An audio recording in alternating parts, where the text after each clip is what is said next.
Watch your parents have every day for the rest of your life. क्या हो गया रणवीर भाई को? और अपने अपने पकड़ लीजिए तुरंत। और would you join in once and stop it forever? Join in what the man? भाई साहब ये सारे अपने पॉडकास्ट के रिजेक्टेड क्वेश्चंस है।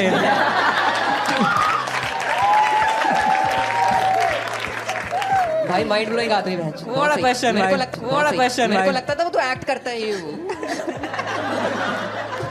हेलो फ्रेंड्स, आज हम डिस्कस करेंगे एक ऐसे मुद्दे पर जो पूरे देश में चर्चा का विषय बना हुआ है। ये मुद्दा है यूट्यूबर और पॉडकास्टर रणबीर अलाबादिया यानी कि बियर बाइसेप्स। उनके एक ऐसे कमेंट का जो न सिर्फ उनके लिए बल्कि पूरे कंटेंट क्रिएशन कम्युनिटी के लिए एक सबक बन गया है। पर इस बार उनका कमेंट उनका ही करियर डुबाने पर तुल गया है।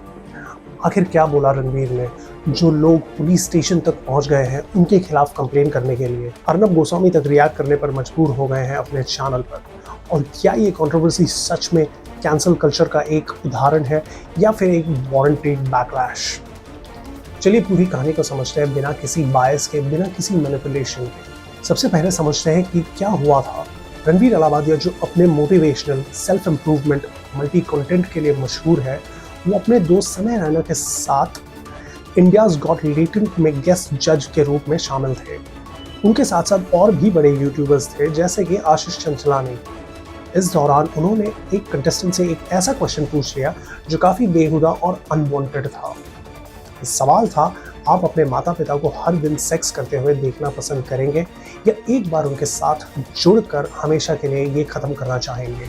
इस कमेंट के बाद सोशल मीडिया पर तेजी से वेव आई। लोगों ने इसे न सिर्फ अश्लील बल्कि इंडियन कल्चर के विरुद्ध भी बताया।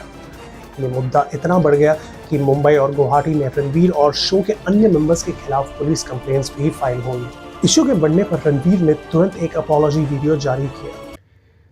My comment wasn't just inappropriate, it wasn't even funny. Comedy is not my forte. I'm just here to say sorry. Many of you asked if this is how I wish to use my platform, and obviously this is not how I wish to use it. I'm not going to give any context or justification or reasoning behind whatever happened. I'm just here for an apology. I personally had a lapse in judgment. It wasn't cool on my part. The podcast is watched by people of all ages. Don't want to be the kind of person that takes that responsibility lightly. And family is the last thing that I would ever disrespect. Need to use this platform better. That's been my learning from this whole experience. I promise to just get better. I've asked the makers of the video to remove the insensitive sections from the video. And all I can say in the end is, I'm sorry. I hope you can forgive me as a human being. जिसमें उन्होंने स्वीकार किया कि उनके comment ना सिर्फ disgusting थे बल्कि फनी भी नहीं था। उन्होंने कहा, कॉमेडी मेरा फोटे नहीं है और ये मेरी गलती है। इस पर भी लोगों ने सवाल उठाए कि वो सॉरी मीम भी नहीं करता है। जिस वीडियो बनाने के लिए उन्होंने सॉरी कह दिया। रणबीर ने ये भी कहा कि उनका उद्देश्य किसी को भी ठेस पहुंचाने का नहीं था और ये उनकी गलत सोच का नतीजा था। इस मुद्दे पर मीडिया में भी तेजी से आग उठी। अर्नब गोस्वामी ने अपने शो में इस विषय पर चर्चा की और कहा, अश्लीलता और विकृति को कंटेंट के नाम पर कभी भी साधारण नहीं बनाना चाहिए। उन्होंने इस क्वेश्चन को इंसेस्ट से रिलेट कर दिया अपने न्यूज़ चैनल में। उन्होंने इस बात पर जोर दिया कि ऐसे कंटेंट क्रिएटर्स को अपनी जिम्मेदारी समझनी चाहिए और सामाजिक मर्यादा का पालन करना चाहिए। देश भर में लोगों ने इस मुद्दे पर अपनी अपनी राय व्यक्त की। कुछ लोग रणबीर के अपॉलॉजी को स्वीकार कर रहे थे, जबकि कुछ लोग इस बात पर जोर दे रहे थे कि ऐसे इंसिडेंट्स के लिए कठोर यानी कि स्ट्रिक्ट एक्शन लेना ज़रूरी है। अब बात करते हैं मेरे पर्सनल ओपिनियन की।